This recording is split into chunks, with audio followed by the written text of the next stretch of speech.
ओम शांति।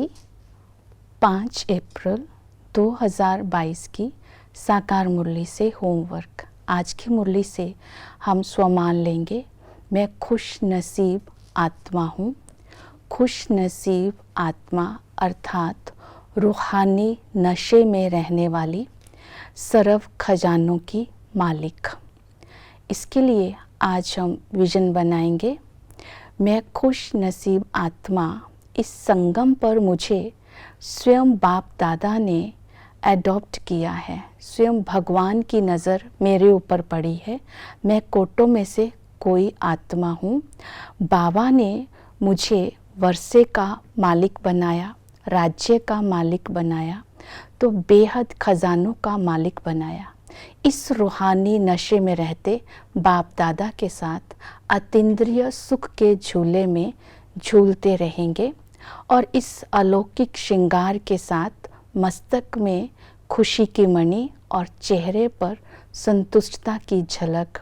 तो इसी स्मृति से दूसरी आत्माओं को भी संतुष्ट करेंगे। जब सेवा करेंगे तो मनसा से आत्माओं को शक्तियों का दान करेंगे, वाणी से ज्ञान की रोशनी देंगे और कर्मों से गुणों का दान करके खुशी का खजाना बांट करके सबको खुशी की शक्ति भी देंगे और संतुष्ट भी करेंगे।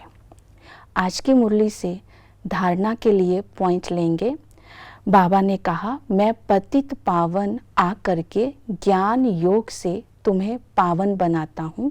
तुम्हें सूर्यवंशी राजधानी में आने का पुरुषार्थ करना है।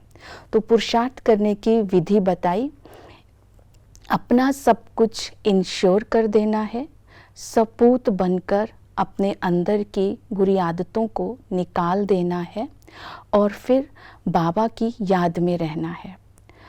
अपना सब कुछ इंश्योर कर देना अर्थात तन मन धन समय एनर्जी जो भी इस जीवन में अपना है उसको मेरे को तेरा कर देना अर्थात बाबा की सेवा में लगा देना।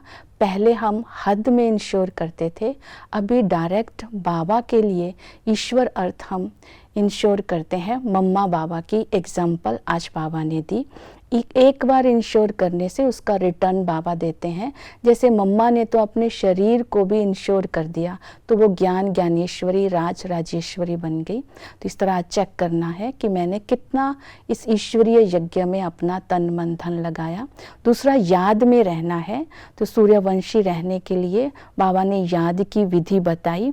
याद में रहने के लिए ये स्वमान लेंगे, मैं मास्टर सर्वशक्तिमान हूँ, सर्व शक्तियाँ मेरी दासी है और बाबा के संस्कार सो मेरे संस्कार।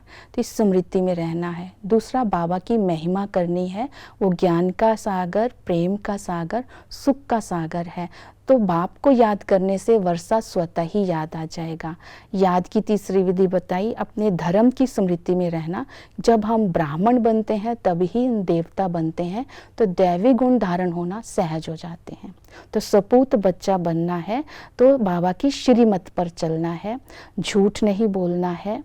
और बाबा ने कहा कि क्रोध नहीं करना है, विकार में नहीं जाना है और चोरी नहीं करनी है, मांगने का संस्कार नहीं होना चाहिए। तो ये सारी बुरी आदतों को निकाल देना है। तो इन बातों को अगर हम अटेंशन में रखते हैं तब हम सूर्यवंशी राजधानी में आ सकते हैं। ओम शांति।